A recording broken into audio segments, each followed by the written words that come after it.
Welcome to the Veterinary Financial Podcast, where we discuss financial freedom and professional success. I'm Meredith Jones, a veterinarian and financial planner for vets. This is the second in a series of episodes about the new changes in the Big Beautiful Bill. The last pod focused on student loan changes for borrowers who have already graduated, so check out that episode if you haven't already. I spent hours over the July 4th weekend reading the student loan portion of the bill, so you don't have to. So let's talk about the changes in the bill for future and current vet students. First, keep in mind that most changes in the bill won't take effect until July 1st, 2026, but they're important to understand now for students or any vet who mentors future students. If you are in the class of 2026, so if you're graduating in May 2026, you won't have to worry about these changes since the changes all start July 1st, 2026. So there's going to be no cap on borrowing for you, and you will continue to have access to IBR, income-based repayment, for all of your federal loans. Other things to keep in mind for current vet students. So if you started school in 2024 or earlier, good news, you are not going to be subject to the $200,000 borrowing cap. Grad PLUS loans will remain available up to the full cost of attendance, just like they were before. If you graduated or will graduate in 2025, or if you're graduating in May 2026, like I said, you won't be affected by the changes really any differently than vets who are already in repayment, and you'll still have access to IBR.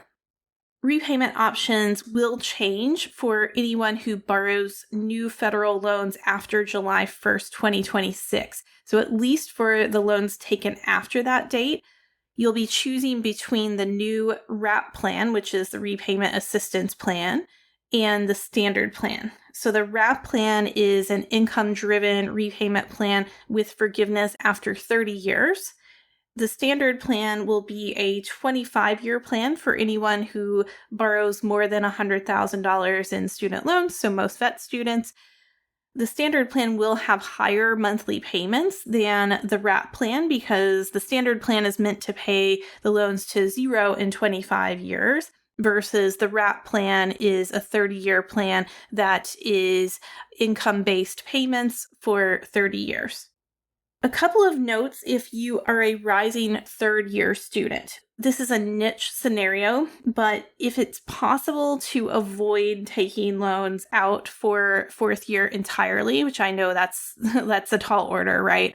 But for a small portion of the population, this could be possible. If it's possible to avoid taking out federal loans for fourth year entirely, you could consider that so you can preserve access to the income-based repayment plan and forgiveness under that plan for all of your federal loans at the 20-year mark. Or if interest rates for private student loans come down a lot from where they are now, you could also look at private loans for your last year of vet school if you're a rising third year, or refinancing only the loans from that year. That may or may not be a good idea depending on what the interest rates look like a year from now and your specific numbers. And we'd have to explore that and run more detailed projections in a student loan consult to know whether or not that would be a good idea. I don't have a crystal ball on what the interest rates are going to look like, but it's just an idea to throw out there as a possibility. It's not 100% clear for students in school who are borrowing loans after July 1st, 2026. It's not clear, like if you borrowed some loans before July 1st, 2026, and you're going to be borrowing more loans after July 1st, 2026, it's not clear whether you would still have access to IBR for the loans borrowed before July 1st, 2026. By my reading, it looks like you likely would still have access to IBR just for those loans, but hopefully we'll get more clarity on that in the coming weeks. That's what current students need to know. So let's talk about future students. Students starting vet school in fall 2025. Good news, you are not subject to the $200,000 cap if you borrow for your first year of vet school. You would need to make sure that you borrow federal student loans for your first year of vet school so that you would not be subject to that $200,000 cap. Grad PLUS loans will remain available up to the full cost of attendance throughout your vet school career. So that's also very good news for folks who are starting vet school in just a few months. Upon graduation, for at least any loans borrowed after July 1st, 2026, your repayment plan options will be limited to WRAP or the standard plan. And I'm going to be talking more about the WRAP plan a little bit later in the episode. For students starting vet school after July 1st, 2026, you would have a $200,000 lifetime borrowing cap. I say lifetime, but I mean borrowing cap for vet school. So a $200,000 borrowing cap for vet school with a $50,000 a year annual cap during vet school, because this is the cap related to professional school. The $200,000 limit is in addition to your undergrad loans. There is a new maximum aggregate amount for student loans moving forward. So from that July 1st, 2026 timeline, from then on, the maximum that you would be able to borrow moving forward from that would be $257,500. So that's something for people who are listening to this who may be starting vet school in a couple of years from now, is something to keep in mind. Parent Plus loans. So if your parents borrowed loans for your undergrad, it looks like those loans could be borrowed in addition to that $257,000 cap. Grad Plus loans will unfortunately be eliminated. So those were the loans that have historically allowed vet students to borrow up to the cost of attendance for the university, and Grad Plus loans will no longer be available. The wording in the bill is that Grad Plus loans will not be available anymore for any period of instruction beginning on or after July 1st, 2026. So the loans that would be available are just the direct unsubsidized loans. So unfortunately, many vet students will need to explore private loans for funding for the rest of their vet school education. The repayment plan options will be limited to the WRAP plan or the standard plan. And just a note, ask your vet school if they offer health professions student loans.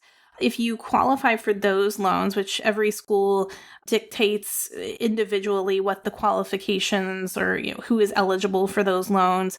But if your school offers health professions loans, or if your school could start offering those loans, now that the loan options have changed, that type of loan offers subsidized interest during school, and it offers a fixed 5% interest rate after graduation. That would be an option to look into that would likely have a lower interest rate than what would be available with private loans.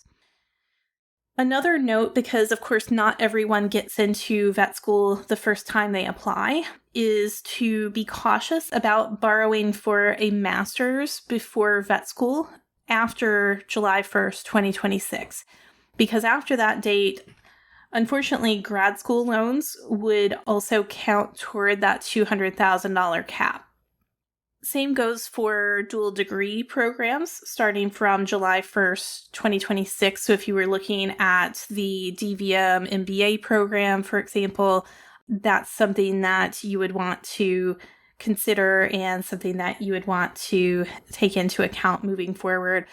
If you're listening to this and you have a niche situation like that, or if you're starting vet school at kind of an off time, so not in August or September, but you're starting in January, for example, or you are in a DVM MBA program, those are some kind of niche situations where it's a little bit less clear how to answer some of the questions that come up related to those situations. And I encourage you to reach out to your school's financial aid office to answer those questions.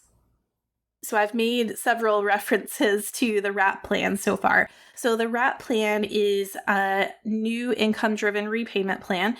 It stands for Repayment Assistance Plan, and it's not even available yet. It's so new.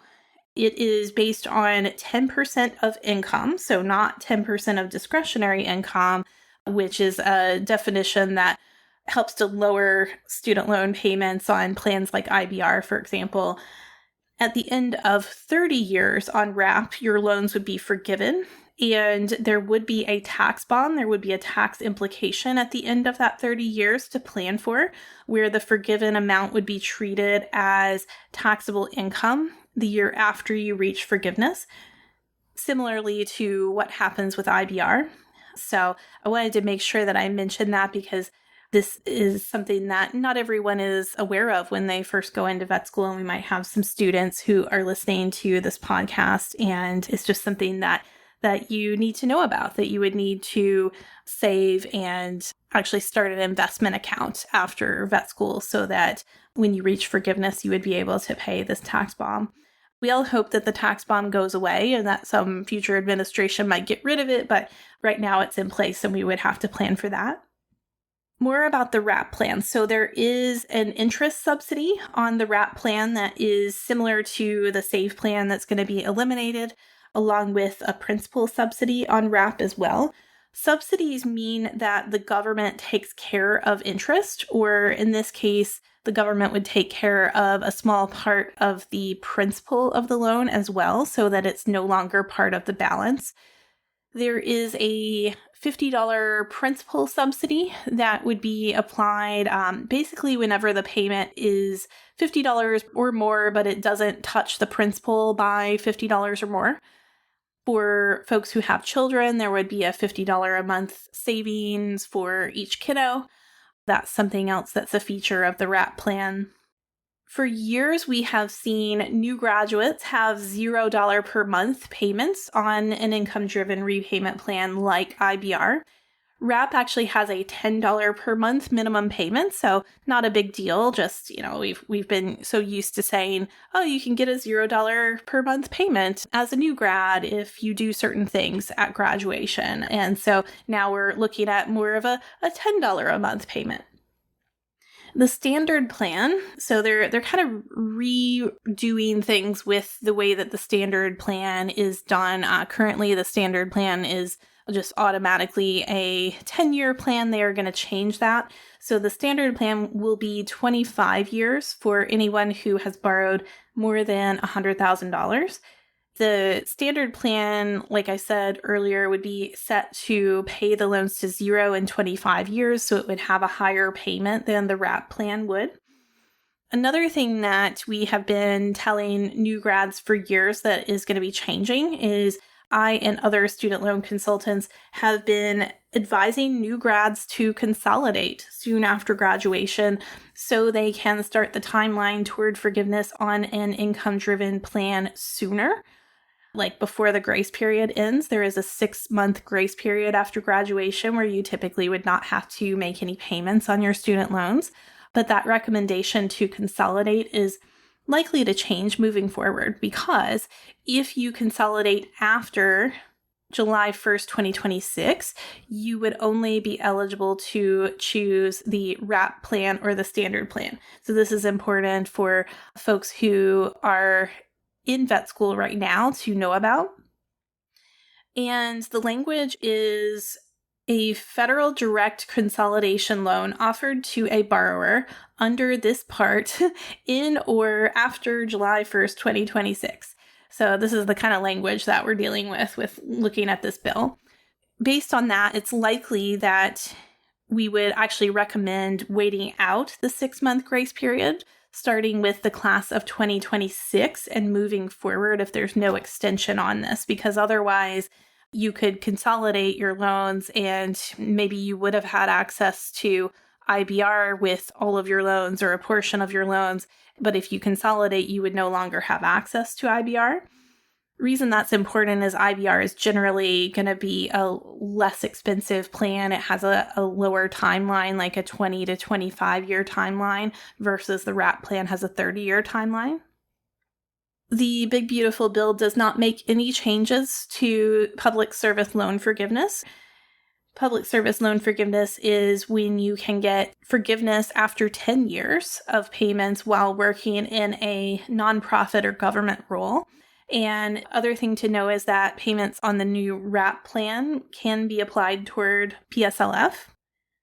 Certainly, much of what we're seeing with the loan limits and the limitations on Grad PLUS loans and having those go away, much of this is not great news. And $200,000 simply isn't enough for future vet students to borrow.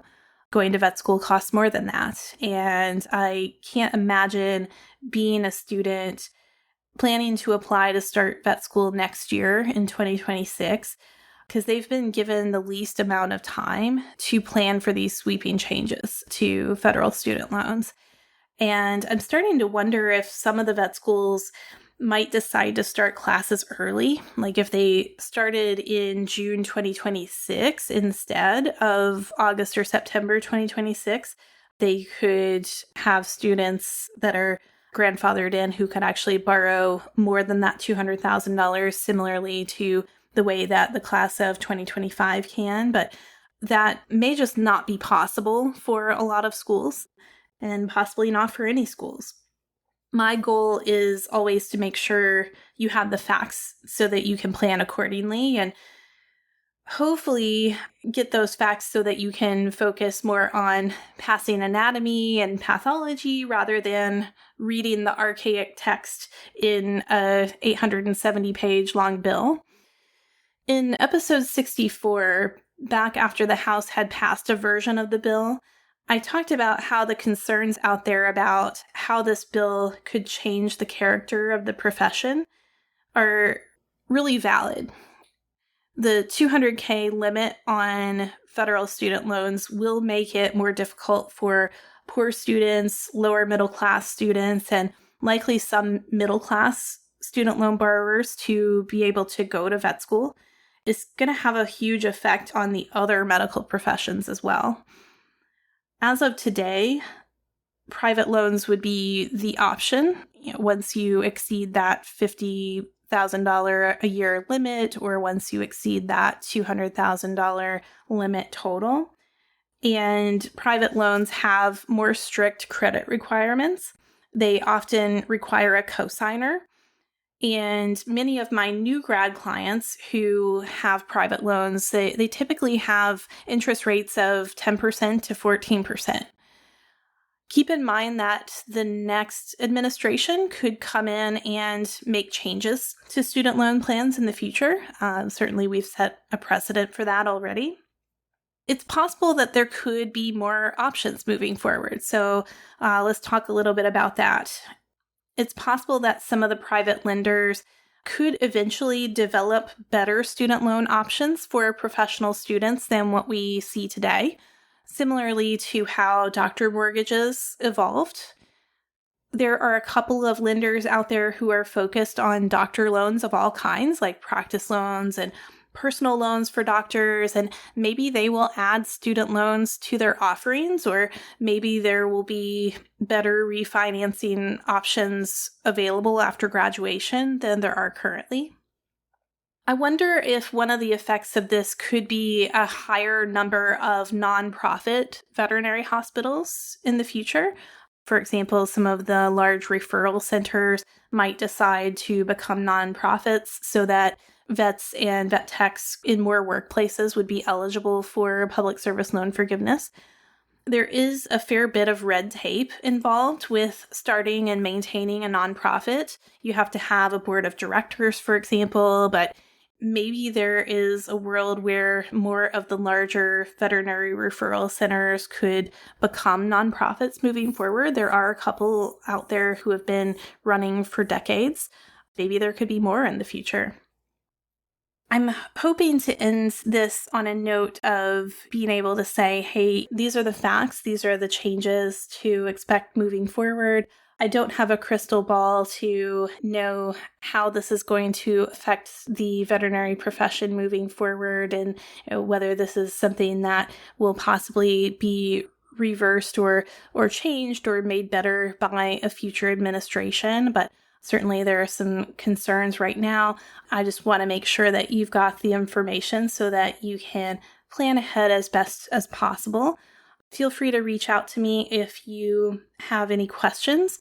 And if you're a veterinarian and you're interested in financial planning, feel free to reach out to me as well. My email address is in the show notes, and my intro call link is in there as well for vets who might be interested in working with me moving forward.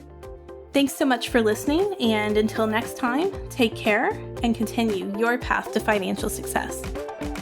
This podcast is for informational and educational purposes only and should not be considered individualized financial advice. If a specific investment is mentioned, it should not be considered a recommendation or endorsement to buy or sell the investment. All investments involve risk. Past performance does not guarantee future results. You are encouraged to seek the advice of a financial professional before implementing any investment strategies discussed. Yay, compliance!